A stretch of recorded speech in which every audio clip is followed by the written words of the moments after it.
사업계획서를 얘기할 때 제가 자주 인용하는 그림이에요.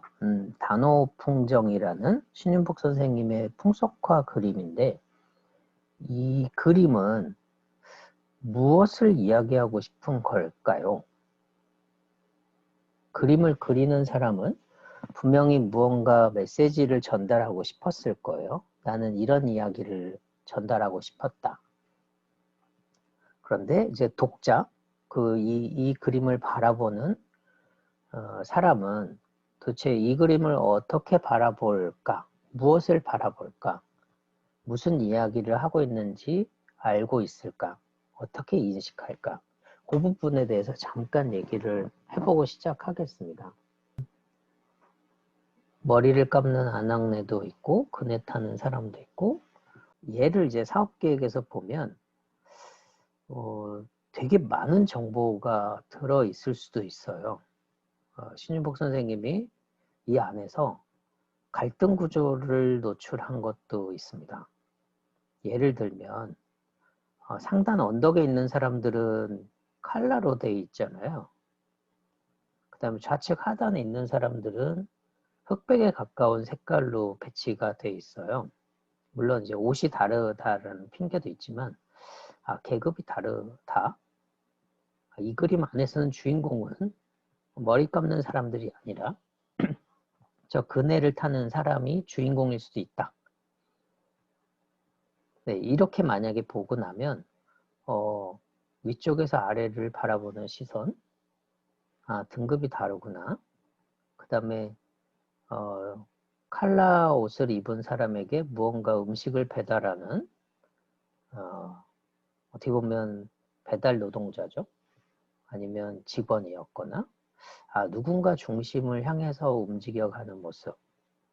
이 그림 안에다가 그런 정보들을 집어넣고 또 저기 왼쪽 상단에 있는 동자들은 시선이 양쪽으로 흩어져요.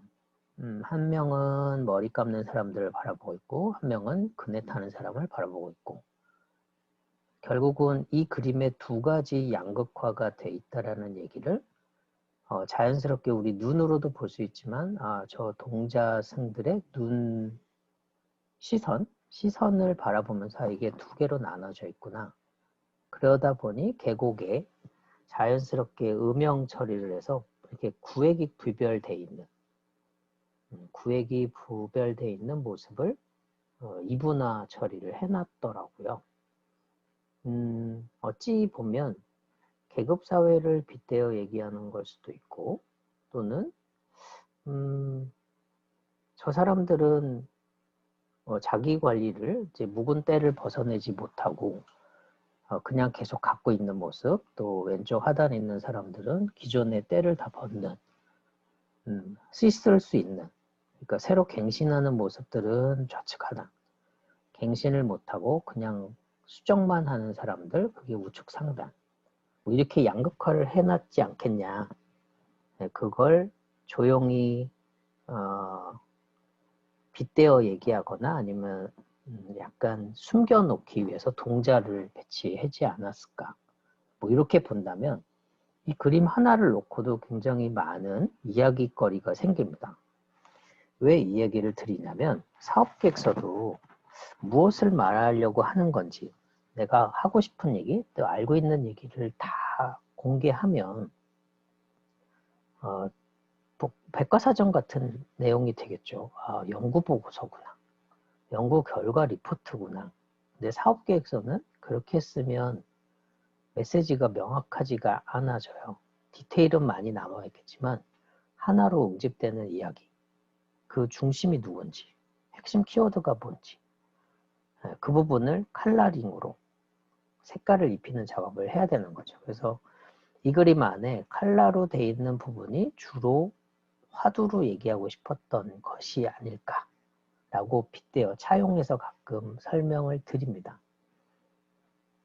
사업계획서에 대한 정의 부분들도 이제 사전이든 아니면 학자들마다 그냥 정의한 내용이 약간씩 달라요. 첫 번째는 기업의 대외적인 환경을 분석하고 계획할 수 있게끔 하나의 경영 설계도로 만들어 놓은 거. 그렇죠? 사업 계획이니까 전체 로드맵 같은 개념들이 있는 거죠. 또 하나는 제품이나 서비스의 사업 기회와 시장성을 은행이나 투자자들한테 확신을 시켜드리기 위해서 만들어 놓은 서류들. 이게 보통 IR 자료라고 하거든요. 상대방이 물어볼 만한 것들을 미리 준비해서 제시하는, 어떻게 보면 근거 자료겠죠. 그리고 사업을 지속적으로 성장시키기 위해서 아이디어와 계획을 구체화하고 체계화시키는 설계도. 또 이 설계도는 기업 경영과 관련된 내외적인 요소들, 외적인 요소 입장에서는 산업이 어떻게 돌아가고 있는지, 주요 키플레이어가 누군지, 또 시장이 어떤 식으로 성장하거나 소멸해 가고 있는지, 소비자의 욕구들이 어떤 식으로 바뀌어가고 있는지, 패스트 분석이겠죠. 그런 외부적인 환경 요인들을 제시하는 거.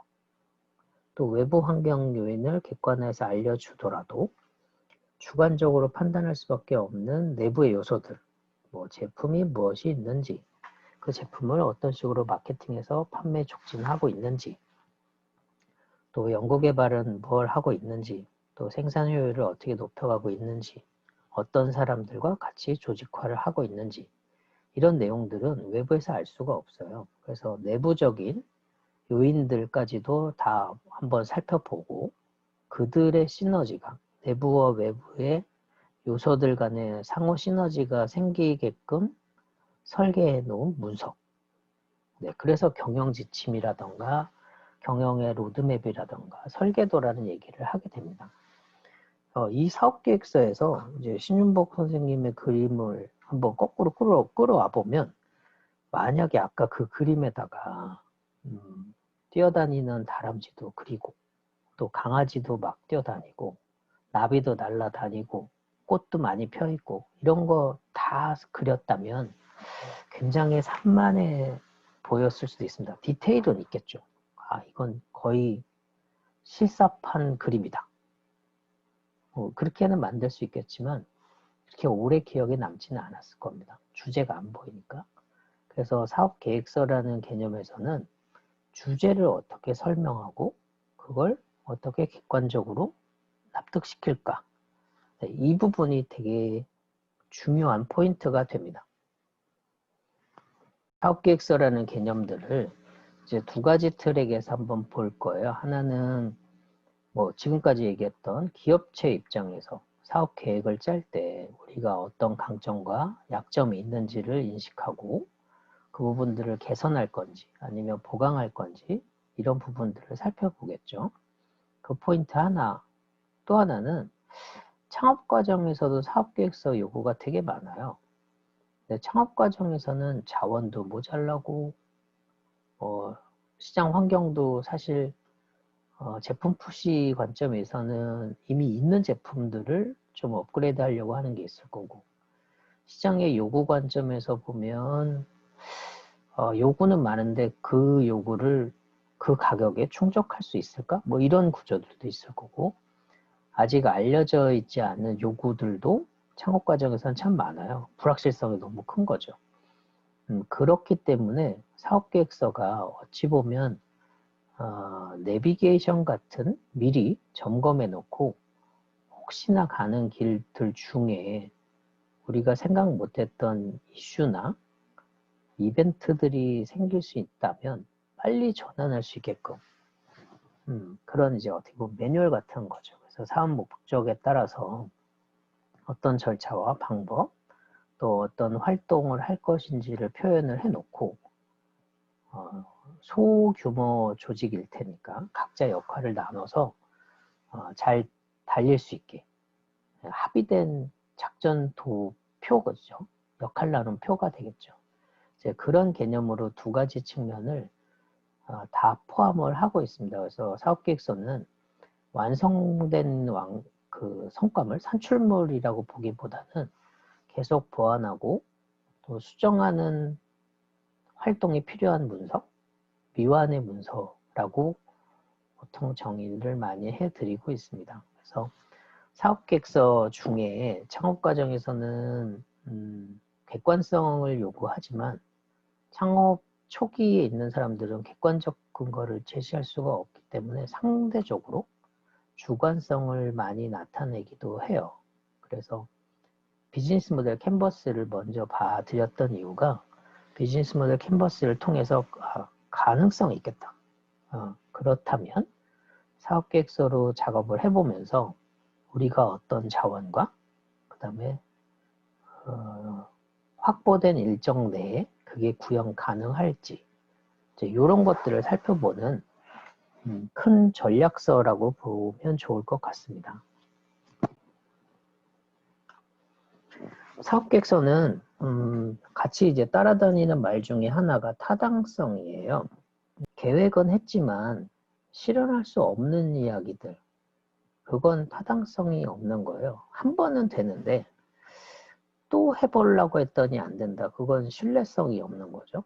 그래서 사업계획서는 타당성을 확인하는 거고 BEP를 맞추는 거, 브레이크 이븐 포인트를 만드는 수익분기점을 좀 짧게 만드는 건 타당성보다는 신뢰성을 높이는 작업을 통해서 최적화하는 과정으로 보기도 해요. 그래서 선택과 집중이라는 얘기들 용어가 나올 때 타당성은 어찌 보면 선택에 가까운 얘기를 하는 거고요. 신뢰성은 어찌 보면 집중에 관련된 이야기를 하는 걸 수도 있습니다. 기획에 대한 부분들을 좀 보면 경영의 기본은 이제 플랜 도 C라는 개념으로 우리가 생각했던 걸 한번 해보고 약간 이상하다. 그러면 수정하는 관리 작업이라는 게 뒤에 붙게 돼 있어요. 요 내용 중에 플랜인 저 플랜과 요 두 부분이 사업계획서에 전후반이 묶여 있다고 보시면 될 것 같아요. 그래서 우리가 무엇을 할 건지, 어떻게 할 건지, 왜 해야 하는지, 누가 할 건지, 육하원칙에 관련된 내용들을 사업계획서다 일단 담아 놓으면 좋지 않겠냐가 우리의 첫 출발 시점입니다. 사업계획서에 그럼 뭘 담을까요? 그러면 그 육하원칙에 맞춰서 넣으면 되죠. 그렇죠. 네, 그런데 뭘 얘기하고 싶은 거냐? 그 명확한 키워드가 뭐냐라고 하면 그러게요. 저희 제품에 대해서 얘기할까요? 이렇게 얘기하시는 분들도 있는데 제품은 무엇을이라는 거를 구현하는 그 매개체 정도이기 때문에 대상이 되지는 않아요. 우리가 이걸 왜 하는지 그 다음에 어떻게 하려고 하는지 이게 어떻게 보면 메인이겠죠. 그래서 무엇과 어떻게를 잘 제시해 줄 수 있는 문서여야 된다. 네, 요게 이제 사업계획서의 메인 핵심 두 축이라고 보면 될 것 같습니다. 사업계획서를 작성하는 이유에 대해서 좀 살펴보면 사업이 잘 런칭이 돼서 목표대로 잘 성장하는지를 보기 위한 큰 이정표를 만드는 거잖아요. 로드맵을 만드고 또 내비게이션을 만들어가는 과정일 테니까 어디로 갈지 방향을 잡는 거, 목적지를 설정하고 거기까지 가는 과정을 설계하는 거, 네, 그 과정을 처음 시작하는 게 사업계획서이기 때문에 출발점에 관련된 것이다 라고 얘기를 합니다. 또 출발이 시작이 되었다면 우리가 다양한 길이 있는데 안전한 길을 갈 건지 아니면 좀 위험하지만 빨리 가는 길을 선택할 건지 아니면 누군가 가봤던 길로 쫓아가 볼 건지 여러 가지 방법이 있겠죠. 그래서 우리가 주어지는 상황, 환경 그 상황과 환경에 따라서 최적의 길을 찾는 과정 그게 이제 사업성 여부라고 볼 수 있을 것 같아요. 또 하나는 보통 기업의 오너분들, 리더라는 사람들이 지금 당장은 이런 일을 하지만 난 장기적으로는 큰 비전은 이래 라는 선언들이 좀 있거든요. 지난번에 한번 말씀드렸던 것처럼 앨런 머스크가 테슬라 자동차로 사업이 성장하는 것 같이 보이지만 실제로는 스페이스X로 수익이 더 날 겁니다. 그런데 보통 일회용으로 쓰는 게 아니라 재활용이라는 개념이 적용이 돼 있잖아요. 그런데 스페이스X 왕복 우주선이 목표가 아니라 화성으로 이주해서 화성에서 정착하는 어찌 보면 부동산 사업을 하고 싶은 거 아닐까라고 만약에 설계가 되면 모든 게 이제 맥락이 맞아 떨어지는 거죠. 스페이스X로 사람들을 이주시키고 전기 자동차로 화성을 달리고 이렇게만 하면 이제 에너지가 문제인데 화력발전소를 운영하기에는 산소가 모자란 동네일 테니 지역일 테니 태양광이 더 빠를 수도 있겠다. 그러면 태양광 지별과 관련된 기술을 일론 머스크 쪽에서 연구하겠구나. 아니나 다를까 지붕의 기와장 형태로 태양광 패널을 만들어서 지금 테스트를 하고 있어요. 또 그 태양광 패널을 통해서 지별 또는 집광되어 있는 에너지를 저장하는 에너지 스토리지도 개발을 하고 있겠죠. 또 이 정도 되면 화성에서 태양광을 가지고 에너지를 충전해서 축적해서 활용할 수 있는 상황까지 오겠구나. 뭐 자동차가 좀 무겁다면 둥둥 떠다니진 않을 테니까 거기까지는 됐는데 그러면 그렇게 이사 가면 뭐 먹고 살지? 이제 헷갈리잖아요. 그래서 또 고민하고 있는 게 우주에서 먹을 수 있는 식품 농장, 식물 농장. 그걸 산소가 없이 식물을 키울 수 있다면 그럼 얘기가 완전히 달라지죠. 그럼 앨런 머스크가 스마트팜도 하겠구나 라는 고민이 될 겁니다. 또 아니나 다를까 조사해보면 그런 이슈들이 조금씩 보이거든요. 그래서 이 사람은 큰 그림판이 하나 있는 거구나. 네, 그 부분이 이제 3번이에요. 경영의 의지의 기초자료. 나는 큰 방향으로 뭘 할 건데 그러려면 순간순간 또는 단계마다 이런 의사결정과 선행 조치가 돼야 되는 연구 자료들이 필요하다. 근거 자료가 필요하다. 성과물들이 필요하다. 그럼 단계별로 진행 계획서 구조가 되겠죠. 목표가 있으니까. 물론 이제 그걸 수행하는 사람은 큰 그림을 다 보고 하는 건 아니니까 단기적 목표 달성이 목표가 되겠죠. 목적이 될 거고. 또 하나는 앨런 머스크를 지원하기 위한 투자자들 입장에서는 테슬라 자동차만으로도 매력적이다. 그런데 인공위성 또는 인공 왕복 우주선을 이용해서 화성으로 이주를 하는 사람은 거의 무조건 테슬라 자동차를 탈 수밖에 없겠구나. 테슬라에서 새로 만든 트럭 같은 형태로 탈 수밖에 없겠구나. 방탄으로 유리가 돼 있는 자동차를 탈 수밖에 없겠구나.